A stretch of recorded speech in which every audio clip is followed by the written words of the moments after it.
Oui, Bonjour. Tout va bien? tout va bien.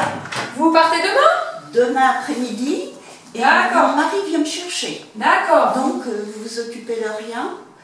Tout est organisé. Tout est organisé. Par contre, nous devons déménager D'accord. dans 1 mois et demi et j'aimerais bien voir mon dossier médical. D'accord. Donc, Qu'est-ce que je fais? vous voulez savoir par rapport à la démarche? Que vous pouvez faire une demande de votre dossier médical. On vous enverra des copies directement à votre domicile. Et je dois régler quelque chose? Tout à fait, ce n'est pas gratuit. Vous serez facturé des photocopies, donc, et puis également le prix de l'envoi. Ça prend combien de temps pour l'envoi des documents? Donc ça peut aller de 48 heures à 8 jours au maximum. Maximum.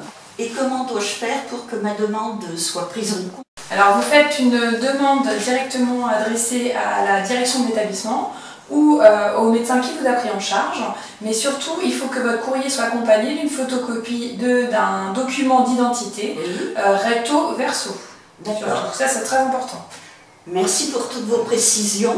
Et puis, vous me procurez le formulaire? Donc je vous fais passer le document, je termine le service, je vous souhaite un bon retour surtout. Merci. Allez, bonne continuation. Au revoir.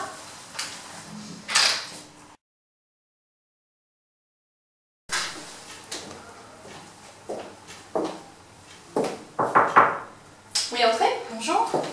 Excusez-moi de vous déranger. On m'a dit de passer ici. Je viens ici pour récupérer le dossier de mon papa. Il était dans votre service la semaine dernière, il est décédé. Et je voudrais savoir si je peux le consulter. Oui, il n'y aura pas de problème. Simplement, il faut que vous puissiez me remplir ce formulaire-ci.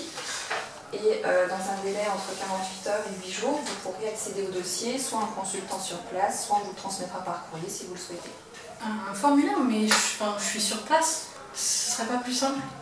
Oui, je comprends bien, mais effectivement, il y a plusieurs pièces à nous transmettre. Vous aurez besoin de pouvoir justifier de votre filiation par rapport à votre papa qui est décédé. On aura besoin aussi de recueillir un justificatif de votre identité, donc une pièce d'identité recto verso, et ainsi que nous préciser le motif de votre demande. Le motif de la demande, c'est quoi? Enfin, quel type exactement? Alors, dans ce cas précis, on vous demande de pouvoir spécifier pourquoi vous demandez le dossier de votre papa.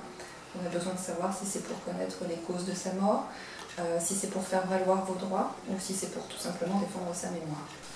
C'est simple. Je voudrais connaître les causes de la mort de mon père.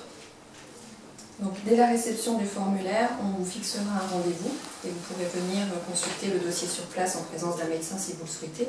Il pourra vous expliciter les différentes pièces du dossier. Donc ça veut dire, je remplis une première fois le formulaire, je dois venir vous le déposer, et il faut encore que je vienne pour venir consulter le dossier? Je ne peux pas faire ça tous en même temps? Alors le mieux c'est que vous nous transmettiez par écrit, par courrier, donc le formulaire complété avec les pièces nécessaires, et en retour on vous proposera un rendez-vous par téléphone et on conviendra d'une date pour que vous puissiez venir sur place consulter le dossier si vous le souhaitez. D'accord, oui, on fera comme ça alors. Bah, écoutez, je vous remercie de votre temps.